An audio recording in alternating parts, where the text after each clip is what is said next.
Hello everyone, welcome back on my YouTube channel, that is Vikas Math Academy. Now today we are going to start a new series of class 10th mathematics, that is most important question for board examination 2021. मतलब इस series में जितने भी most important questions हैं class 10th के chapter wise क्या करेंगे, हम सॉल्व करेंगे, ठीक है। और ये मोस्ट इंपॉर्टेंट जो क्वेश्चंस है इसको भी हमने 4 सेक्शन में डिवाइड किया है। क्यों? क्योंकि आपकी बोर्ड एग्जामिनेशन का जो पेपर होता है उसमें भी 4 सेक्शन होते हैं। 1 मार्क क्वेश्चन होते हैं, 2 मार्क क्वेश्चन होते हैं, 3 मार्क क्वेश्चन होते हैं और 5 मार्क के क्वेश्चन होते हैं। तो इसलिए हमने इसको 4 सेक्शन में डिवाइड किया है, क्योंकि आप इसको सॉल्व करेंगे तो आपको एक पेपर के जैसा फील आएगा, ठीक है। तो इससे क्या होगा कि आप वहाँ पे इजीली आपको सेक्शन भी पता रहेगा कैसे कैसे सेक्शन है, हमें सॉल्व करना है, और आपका टाइम मैनेजमेंट भी अच्छे तरीके से होगा। तो देखिए, सेक्शन ए में जो होगा हम जो सॉल्व करेंगे वो 1 मार्क के क्वेश्चन को सॉल्व करेंगे। सेक्शन 2 में मतलब सेक्शन बी में जो होगा वो 2 मार्क के क्वेश्चन को सॉल्व करेंगे। सेक्शन सी में 3 मार्क के क्वेश्चन होंगे और सेक्शन डी में 5 मार्क के क्वेश्चन होंगे। तो ठीक है, सारे चैप्टर का हमने ऐसे ही सेट पेपर तैयार किया है जो मोस्ट इंपॉर्टेंट क्वेश्चंस, अगर इस सेट को आपने सॉल्व कर लेते हैं तो आप इजीली क्या होगा 90 प्लस स्कोर कर सकते हैं। अगर कोई बच्चा नहीं पढ़ा है, बस फार्मूला लर्न किया है सारे चैप्टर का और ये क्वेश्चन सॉल्व कर लेता है तो 50 प्लस इजीली स्कोर कर लेगा, ठीक है। तो ये बहुत मोस्ट इंपॉर्टेंट क्वेश्चन है। मतलब ऐसे क्वेश्चन ओवरऑल कहा जाए कि ये बोर्ड ओरिएंटेड क्वेश्चन है, रिपीटेड क्वेश्चन भी है इनमें इन्वॉल्व हैं, और प्रीवियस ईयर क्वेश्चंस हैं और एनसीईआरटी क्वेश्चन भी है आपका इस क्वेश्चन सेट में, ठीक है। तो बहुत ही इंटरेस्टिंग क्वेश्चन सेट है। चलिए शुरू करते हैं। इसको सेक्शन वाइज हम लोग क्या करेंगे, सॉल्व करेंगे। चलिए शुरू करते हैं। अगर आप न्यू हैं पहले तो चैनल को सब्सक्राइब करिए और नोटिफिकेशन बेल को ऑन करिए, क्योंकि हर एक चैप्टर का जब मोस्ट इंपॉर्टेंट क्वेश्चन अपलोड होगा तो आपको क्या होगा, नोटिफिकेशन मिलेगा। तो पहले चैनल को क्या करिए, सब्सक्राइब करिए, और वीडियो अच्छा लगे तो उसको लाइक भी करिए और अपने फ्रेंडों के साथ शेयर भी करिए, ताकि वो भी मैथ में अच्छे नंबर गेन कर सके। तो चलिए शुरू करते हैं। देखिए सेक्शन 1 जो सेक्शन ए है वो क्या है, ठीक है। तो देखिए सेक्शन ए जो है जिसमें हम 1 मार्क क्वेश्चन को सॉल्व करेंगे। तो क्वेश्चन फर्स्ट इसमें है जो एनसीईआरटी क्वेश्चन है और सीबीएसई 2008 में पूछा भी गया है, ठीक है। तो क्वेश्चन 1 देखिए क्या है। If the product of 2 number is 1018, 2 number का प्रोडक्ट जो है 1080 है, and their HCF is 30, find their LCM, ठीक है। 2 नंबर का प्रोडक्ट कितना है, 1080 है और इसका एचसीएफ 30 है, तो एलसीएम बताइए उस नंबर का एलसीएम क्या होगा, ठीक है। इसके लिए एक फार्मूला नोट करिए। इसके लिए फार्मूला होता है, आपको पता होगा, वी नो दैट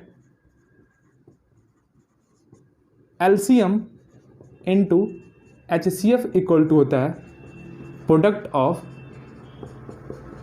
2 नंबर, ठीक है। प्रोडक्ट ऑफ 2 नंबर, ये फार्मूला आपने पढ़ा होगा, ठीक है।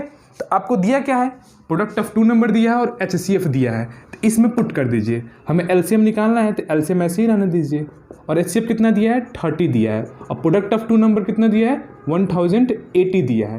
तो यहाँ से हो जाएगा एलसीएम इक्वल टू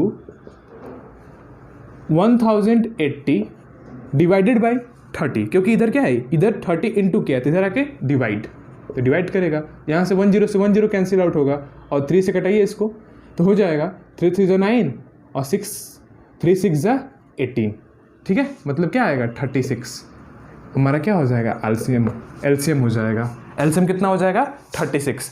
तो ये हमारा आंसर हो जाएगा। तो ये रहा क्वेश्चन 1, इसको हम सॉल्व करेंगे। इस फॉर्मूला को लर्न कर लीजिए कि LCM into HCF equal to क्या होता है, प्रोडक्ट ऑफ 2 नंबर, ठीक है। यहाँ से कई तरह से क्वेश्चन पूछ सकता है कि मान लीजिए आपको एलसीएम दे देगा, प्रोडक्ट ऑफ 2 नंबर दे देगा, कहेगा कि एचसीएफ बताओ, ठीक है। तो इस टाइप के क्वेश्चन क्या आते हैं, पूछे जाते हैं। ये एनसीईआरटी क्वेश्चन भी है और सीबीएसई 2018 में भी आया है और ये 21 चल रहा है, आने का चांस हो सकता है। देखिए क्वेश्चन सेकंड क्या देखते हैं। क्वेश्चन सेकंड क्या है, write the condition to satisfy by Q so that a rational number p upon Q has a terminating decimal expansion, और या नॉन टर्मिनेटिंग डेसिमल एक्सपेंशन होगा। देखिए कोई भी रेशनल नंबर अगर टर्मिनेटिंग डेसिमल उसका एक्सपेंशन है तो उसका क्यू का प्रॉपर्टी कुछ होता है, वो क्या सेटिस्फाई करेगा, तो उसी प्रॉपर्टी को बताना है। अगर नॉन टर्मिनेटिंग एक्सपेंशन है उसका डेसिमल, तो उसको बताइए क्या होगा, उसका क्यू का कुछ प्रॉपर्टी ऐसा होता है सेटिस्फाई करता है। तो देखिए जब भी क्या होता है, अगर वो टर्मिनेटिंग होगा, तो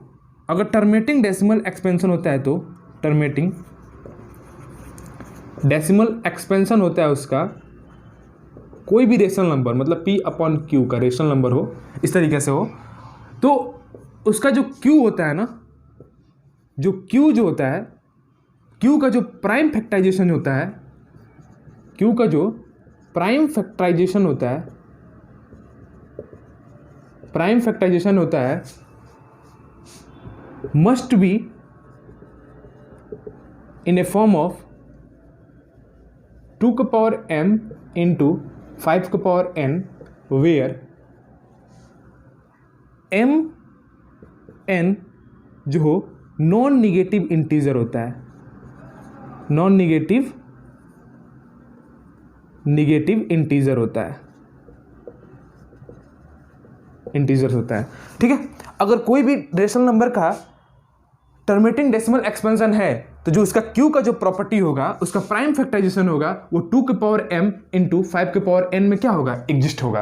अगर इस फॉर्म में एग्जिस्ट हो रहा है तो क्या होगा, वो टर्मिनेटिंग डेसिमल एक्सपेंशन होगा, वरना नहीं होगा। तो नॉन टर्मिनेटिंग के लिए क्या हो जाएगा, जब नॉन टर्मिनेटिंग की बात की जाए, नॉन टर्मिनेटिंग के लिए, नॉन टर्मिनेटिंग डेसिमल एक्सपेंशन के लिए, तो उसका q का जो प्राइम फैक्टराइजेशन क्या होगा, इसके फॉर्म में नहीं होगा। मतलब प्राइम फैक्टराइजेशन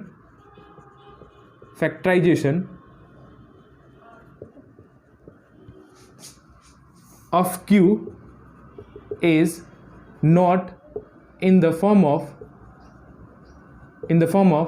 2 के पावर m इंटू 5 के पावर n, इस तरीके से वो एग्जिस्ट नहीं करेगा। ठीक है, तो यहाँ पे ऑफ q कर लीजिएगा।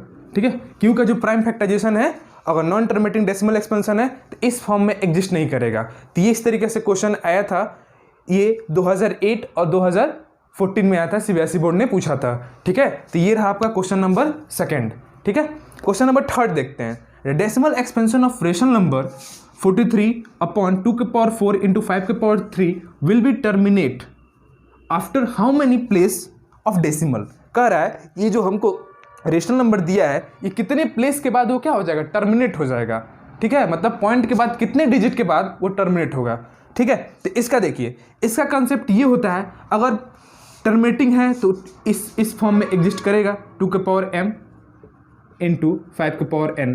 ठीक है, एग्जिस्ट किया भी है, इसे पता चल रहा है कि टर्मिनेटिंग है, वो बोल भी दिया है टर्मिनेटिंग है। देखिए, जब भी कितने प्लेस के बाद पूछे कि वो टर्मिनेट हो जाएगा, तो इस m और n में देखिए कौन लार्जर है, दोनों में कौन लार्जर है, दोनों में कौन लार्जर है, m और n में लार्जर कौन है, वही क्या हो जाएगा, उतना ही प्लेस के बाद वो टर्मिनेट हो जाएगा। तो देखिए यहाँ पे 2 का पावर 4 है, 5 का पावर 3 है, तो 4 क्या है, लार्जर है, मतलब 4 प्लेस के बाद क्या हो जाएगा, ये टर्मिनेट हो जाएगा। तो यहाँ पे आंसर इसका हो जाएगा 4। क्या हो जाएगा, 4 प्लेस। ठीक है, यहाँ पे लिखिए आंसर हो जाएगा आफ्टर 4 प्लेसेस ऑफ डेसिमल, मतलब डेसिमल के बाद 4 प्लेस के बाद क्या हो जाएगा, वो टर्मिनेट हो जाएगा। ठीक है, क्वेश्चन 4 है वो देखिए क्या है। क्वेश्चन 4 है कि if p and q are 2 prime numbers then what are their HCF and LCM।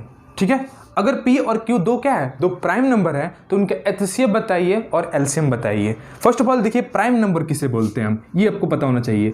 तो प्राइम नंबर जो होते हैं ऐसे नंबर जिसका क्या हो, जिनका फैक्टर 1 हो और इटसेल्फ हो, मतलब 1 से डिविजिबल हो और खुद से डिविजिबल हो, वैसे नंबर को क्या बोलते हैं, प्राइम नंबर्स। ठीक है, तो HCF जो होता है, ठीक है, तो प्राइम नंबर बोलेंगे। तो P अगर प्राइम नंबर है तो क्या होगा, ये किससे डिविजिबल होगा, 1 से डिविजिबल होगा और P से डिविजिबल होगा कि नहीं होगा, P से डिविजिबल होगा, 1 से डिविजिबल होगा और P के डिविजिबल होगा। Q जो है अगर प्राइम नंबर है तो वो किससे डिविजिबल होगा, 1 से डिविजिबल होगा और Q से डिविजिबल होगा। ठीक है, इस तरीके से लिख लीजिए। अब आपको पता है कि HCF जो है क्या होता है, HCF इन दोनों में क्या है, इन दोनों में कॉमन फैक्टर क्या है, 1 है। लोएस्ट जो एक्सपोनेंट पावर वाले कॉमन फैक्टर क्या है, उनका प्रोडक्ट होता है, तो इन दोनों में क्या है, 1 है, तो इसका 1 क्या हो जाएगा, HCF हो जाएगा। LCM क्या होता है, LCM कॉमन नंबर जो दोनों में क्या हो, जो दोनों में कॉमन हो और डिफरेंट का नंबर का भी प्रोडक्ट होता है, जो दोनों में कॉमन हो और डिफरेंट हो उन सबका क्या कर दीजिए, प्रोडक्ट कर दीजिए, तो आ जाएगा। तो यहाँ पे 1 इंटू पी इंटू क्यू, मतलब कहने का मतलब P Q, P into Q क्या हो जाएगा, इसका एलसीएम हो जाएगा और एचसीएफ 1 हो जाएगा। ठीक है, तो ये क्वेश्चन नंबर 4 रहा आपका। क्वेश्चन नंबर 5 देखिए क्या होता है, what is the HCF of smallest composite numbers and smallest prime number. ये जो क्वेश्चन था ये सीबीएसई 2019 में आया था ये क्वेश्चन। ठीक है, ये क्वेश्चन आता है। ठीक है, तो इसको अच्छे तरीके से देखिएगा। बोलता है, बहुत लड़के इसमें कंफ्यूज हो जाते हैं, HCF of smallest composite number और स्मॉलेस्ट प्राइम नंबर के एचसीएफ निकाल लिए। तो ठीक है, स्मॉलेस्ट प्राइम नंबर लिखते हैं, पहले देखते हैं क्या होता है। पहले जो पूछा है उसको लिख लेते हैं यहाँ पे, उससे समझ में आता है अच्छे तरीके से।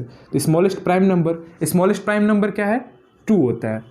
और स्मॉलेस्ट कंपोजिट नंबर क्या होता है, स्मॉलेस्ट कंपोजिट नंबर जो होता है 4 होता है। कंपोजिट नंबर क्या होते हैं, पहले ये पता होना चाहिए आपको। कंपोजिट नंबर ऐसे नंबर होते हैं जिनका फैक्टर क्या होता है, 2 से अधिक फैक्टर हो। क्या हो, 2 से अधिक फैक्टर उस नंबर का, तो उसे क्या बोलेंगे, कंपोजिट नंबर। तो सबसे स्मॉलेस्ट क्या है, 4 है। 1 का देखिए तो नहीं है, 2 का भी देखिए नहीं है, 3 का भी देखिए तो नहीं है, 4 का देखिए 1 फैक्टर है, 2 फैक्टर है और 4 है, मतलब क्या है, 2 से अधिक इसका फैक्टर है। तो ये क्या हो जाएगा, स्मॉलेस्ट कंपोजिट नंबर है ये। ठीक है, अब देखिए ये तो 2 हो जाएगा, ये क्या हो जाएगा, 2 के पावर 2, 2 के पावर 2। तो एलसीएम क्या होता है, एलसीएम जो एलसीएम हो जाएगा इसका, हमें क्या निकालना है, एचसीएफ निकालना है, सॉरी एचसीएफ निकालना है, HCF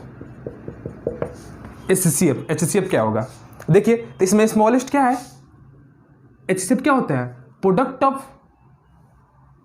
of common smallest exponent number होते हैं।